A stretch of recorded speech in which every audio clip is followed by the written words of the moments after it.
पुढे बघूयात पुण्यातील हिट अँड रन प्रकरणात रोज नवीन खुलासे समोर येतात। अशातच राष्ट्रवादी शरद पवार काँग्रेस पक्षाचे अनिल देशमुखांनी खळबळजनक आरोप केला।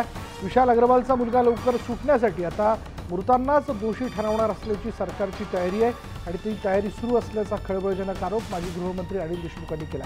आधी अल्पवयीन आरोपीच्या मुलाचे रक्ताचे नमुने बदलले, आता मृतांच्या व्हिसेरा रिपोर्टमध्येही बदल करण्याचा सरकारचा प्रयत्न असल्याचा खळबळजनक आरोप जो आहे तो अनिल देशमुख यांनी केला।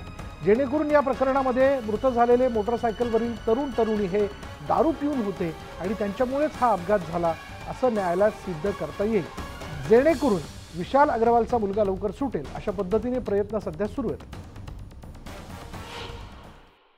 जी हिट अँड रन ची केस झाली, ज्यामध्ये दोन तरुण, एक तरुणी आणि एक तरुण मृत्युमुखी पावलेत, त्या केसमध्ये कशा पद्धतीनं विशाल अग्रवाल याचा मुलगा जो गाडी चालवत होता त्याचं ब्लड बदलून हा दारू पिलेला नव्हता असं दाखवण्याचा जो प्रयत्न झाला आणि याच्यामध्ये माहीत आहे की राज्य शासनाचा फार मोठा हात त्याच्यामध्ये आहे।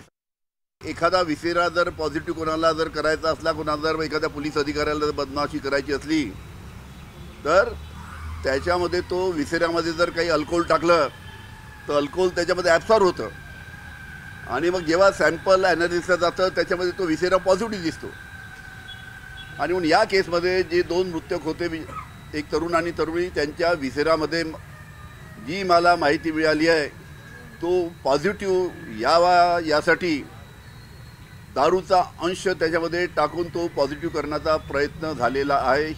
दोन मृतक होते त्यांचा तो विसेरा काढला, तो विसेरा कशा पद्धतीनं पॉझिटिव्ह येईल जेणेकरून जेव्हा केस न्यायालयामध्ये जाईल त्यावेळेस हे दोन्ही जे मृतक होते, जे मोटरसायकलमध्ये मृत्युमुखी पडलेत, ते दारू पिऊन होते आणि जो विशाल अग्रवालचा मुलगा त्याचं ब्लड सॅम्पल बनवण्यात आलं तो दारू पिऊन नव्हता। अशा पद्धतीनं न्यायालयामध्ये गेल्यानंतर हे प्रकरण होऊ शकतं। त्याच्यामध्ये दोन्ही जे मृतक होते मोटरसायकलवरचे त्यांच्या विसेऱ्यामध्ये तो पॉझिटिव्ह कशा करता येईल यासाठी जी माजी गृहमंत्री म्हणून माहिती आहे। आणि यानंतर या बुलेटिनमध्ये इथेच थांबणार आहोत। पहा फक्त न्यूज 18 लोकमत।